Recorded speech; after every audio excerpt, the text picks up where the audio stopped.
Hey everybody, I want to bring you a message today about emotional security.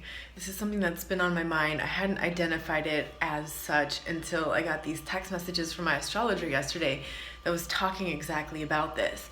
But before, I was walking through the neighborhood with my dog, and you know, when you're walking, like, things, you process things and things come to you, right? Like your best ideas come sometimes when you're walking or you're in the shower for whatever reason. Anyhow, I'm taking a walk and I was sort of having these flashbacks of the fear okay, let's look at the romantic relationship with the narcissist, for example. So you're in a romantic relationship, let's say you're living with the person. That fear of the sounds of when that person is coming home, like, is it the garage door? And you know, like, he or she's coming home when you hear that garage door sound. Is it, maybe they walk, is it like the sound of the door? Is it the sound of their keys? Like, there's some kind of sound. For me, it's about the sound, and that feeling of being in whatever state at home and worrying or wondering, like, what time they were coming, were they coming? Not that anything was going on at all, like maybe I wasn't doing anything at all, like I was just sitting there, but just so, like, terrified of that moment that they were coming home and just waiting for that sound and being in, like, a state of hyper-vigilance, listening for that sound. Because, like, what if you didn't hear the sound and they walked in the room, like, the whole, like, and the energy changes, right? And just sort of like the dread of that sound coming and knowing that that person was coming and not knowing what kind of mood they were going to be in. Like, were they going to come in and be like, hey honey, how was your day? Or were they going to come in and just, like, lay on the attack? And not knowing what to expect, right, was, like, part of that terror that causes, like, the panic and the dread. And and that terror, that dread, is really coming from a memory. Your nervous system got trained that when this person walks through the door, you can't necessarily predict what kind of mood they're going to be in. You can't predict if you're going to get attacked, or you're going to get praised, or you're going to get a kiss, or you're going to get stabbed in the back. And maybe it's not just limited to that romantic partnership. Maybe you grew up like that. Maybe you grew up with a narcissistic parent, and the sound of, like, your mom yelling your name would just, like, send shivers, like, through your body, and, like, you're, like, just immediately running and jumping, and, like, everything is tense. Or the sound of the garage door again, or the sound of her keys, or just the sound of her, like, coming up the stairs and your heart's pounding. Like, you're not doing anything wrong, but, like, your heart's just pounding because you don't know if she's gonna, like, stop at your door and just bust into the room, or just, like, knock on the door. And so, like, you're waiting, and, like, even that knock, like, the sound of that knock triggers you into, like, the terror state, like the panic attack. And, like, and then maybe even you left this person, the narcissist, like, maybe you left home, maybe you left your romantic relationship, and now you got your own place and everything's great and you're far away from that, and then someone rings the doorbell or someone knocks on the door and you're right back in it, right? Or, like, maybe you even hear, like, the sound of someone walking down a hallway, like, in your apartment complex, and you're in it again. You're like, your parents 5,000 miles away, or your ex is God knows how far away and long gone, and it's not them, but, like, your nervous system, your body goes into that immediate panic, stress, anxiety state. The cortisol's flowing, the adrenaline's flowing, and then it's like hours later, right, that your body is still doing that, because the adrenaline is still, the adrenaline and cortisol, I think, are still running through your blood for hours longer. So as I was walking through the neighborhood, I was just having this realization of, like, yeah, that's where that comes from. Just realizing and becoming more and more and more aware of the hypervigilance that I do still have, like, because I'm walking down the street and, like, my awareness catches someone coming out of my peripheral vision, and I'm already, like, on guard. Like, my hands are coming up here and I'm paying attention to what's going on. Like, my whole body is just trained to go on guard. And even though that there's not a threat there, like, that's just a memory, but your nervous system doesn't know the difference, because your subconscious doesn't know the difference between what you're remembering and imagining in your mind and what's really happening. And that's why that can get really, really hectic and crazy for the PTSD and CPTSD survivor. And I imagine it's not that different than someone who goes to war. I just watched Unbreakable last night. It was one of these episodes in the second season, and I mean, it's a comedy, right? But so there's this army ranger, and he's back from the war, but when he was in Iraq or Afghanistan, his job was to constantly be scanning his environment for, I think they're called IEDs, so some like explosive device. And so, he's back in New York, and he's away from all that, and far, far away from the battle zone even, but he's constantly hyper-vigilant in scanning his environment to find out, is there going to be a threat coming, right? And loud noises too are like terrifying for him. And then this other girl, the main character, Kimmy, she was like 15 years held captive in a bunker by some kind of cult leader guy, essentially like Stockholm syndrome, right? Not that different than a narcissistically abusive situation, only she was like actually held captive underground for 15 years. So they both have their own triggers and their things, and it's kind of comedy because they're triggering off of each other and whatever. But this kind of like set it all into motion for me last night. I was like, that is what's happening. It's like all these memories that we're still carrying in the nervous system, in the subconscious, and this is what we need to be present with to override. And right now, it's like everybody is feeling this stress heating up. I think like I'm feeling it. I'm getting messages. Like I feel like people are realizing this. I'm talking to people. I'm seeing it in my news feed. The stress is really heating up, and what the stress does is like it causes things to come up and out, right? Things that shouldn't be in there, and the stress is like hitting it until we like deal with it. And right now, like a lot of this is coming up, especially in anger and frustration and shock and awe, like these kinds of things, from the past. And so I think that's why like this anxiety state was coming up, and it was like trying to tell me something. So I think I finally broke through last night when I realized like, not to push that away. Like, my first reaction to it is like, oh God, I don't want that. Don't go there. Don't go there. Don't go there. Don't go there. Right. But allow it to come up so you could be present with it, and imagine that it's like a teacher. Like, so what are you trying to show me? Like, what am I still trying to resolve? What do I still need to look at? What am I still trying to understand about that? And, and I think constantly reinforcing to yourself, I am safe. And remember yesterday in that video, I was talking about the thymus gland right here having to do with the immune system, and how the immune system, as well as the skin, is the body's boundary, right? It's in sort of like a psycho-emotional, energetic way as well. And so by tapping on this point and telling myself, I am safe, I am safe, I am safe, I am safe, I am safe. This is just a memory. I am safe. This is just a memory. This is just a memory. And reminding my nervous system and my subconscious that is a memory, that programming that's happening in the nervous system is the memory of the past trauma.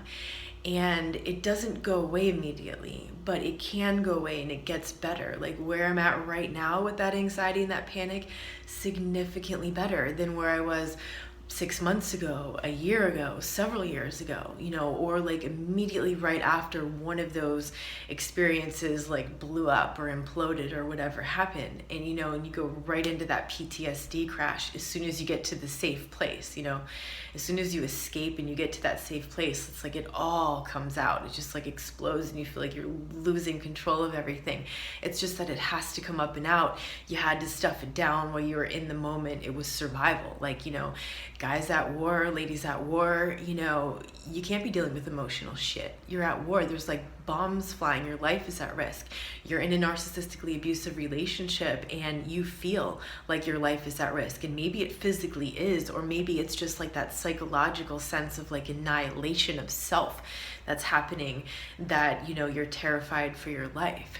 And so like you're in the moment, and your training takes over. Like you're doing it, you're surviving, you're getting through, and the body's defense mechanisms like denial, right, and repression, it just shuts it all down. Like you forget about it, shoves it down, you get through until you get to the safe place. That's why like soldiers come back from war, and then that's when the PTSD crash hits, because they go home, they go safe, like they're far, far away from their war zone, but because they're now in a safe place, that can all start to come out. You get out of one of these abusive relationships, you get to a safe place, maybe it's with family and friends, maybe it's like your own place, and then it all comes out and you're like, oh my God, it's getting worse. It's not getting worse. It's coming up and out. And that's an important thing to recognize. Like our medical philosophies, I think, are really lacking. I think Western medicine is great for acute problems, traumas like accidents and broken bones and like freak injuries and stuff like that. But when it comes to a general sense of well-being and wellness and preventative medicine, I think it's greatly falling shy. And when you look at more of a holistic view and you look at, for example, homeopathy, which one of the laws or tenets of homeopathy is that as a disease or illness goes in, it comes back out. And often that's through the skin, because the skin is like the outer boundary, the outer layer. But if you think of this in terms of like an emotional experience that you had, an abusive situation, right? It happens, it goes in, right? And it gets buried deep, deep, deep in there so you can survive and get through. And then you get out and now it's got to come out. Like it doesn't just like disappear. Like it's not going to just go away. And like so many things have changed in your body, in your mind, like the way, everything, your self-perception, the way you see the world, the way you interact with people, the way you behave, the way you think, the way you feel, all of that is so different. And so you get out to the safe place and you're like, well, it should just be better, like immediately. And it's not going to be better immediately. I mean, you might feel a tremendous sense of relief.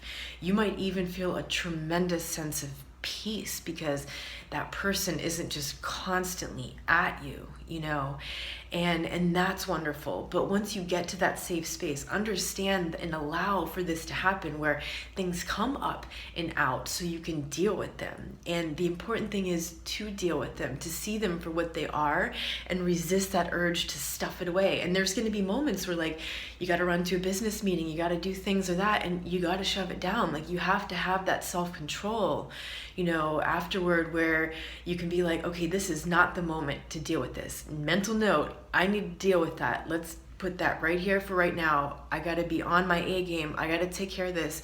I still have to survive. I still have to pay bills. I still have to do these things.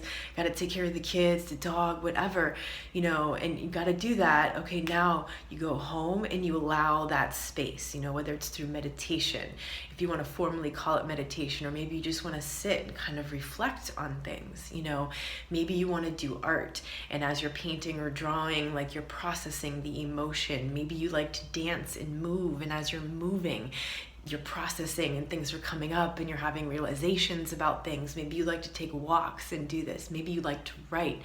Whatever your outlet is, but make sure you're creating that safe space so you can do this, so that you allow this stuff to come up, because emotion is like energy in motion. It has to move.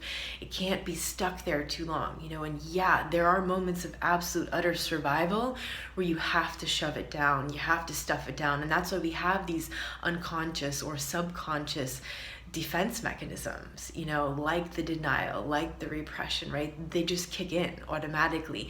Sometimes, things are just so out of control and chaotic that you got to get control of your mind and say, okay, now is not the moment for that. I have to deal with this, but I have to deal with it later because I have to do this right now. I have to get this done.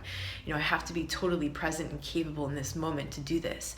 So, take a look at what's coming up for you right now in the anxiety, because if you've been through this kind of abuse and you've got these symptoms, right now with the astrology the way it is, the anxiety, the frustration, the anger, this is really coming up, and it's going to get more and more uncomfortable until you deal with it. And, the more you try to push it away, the more it's going to push you back.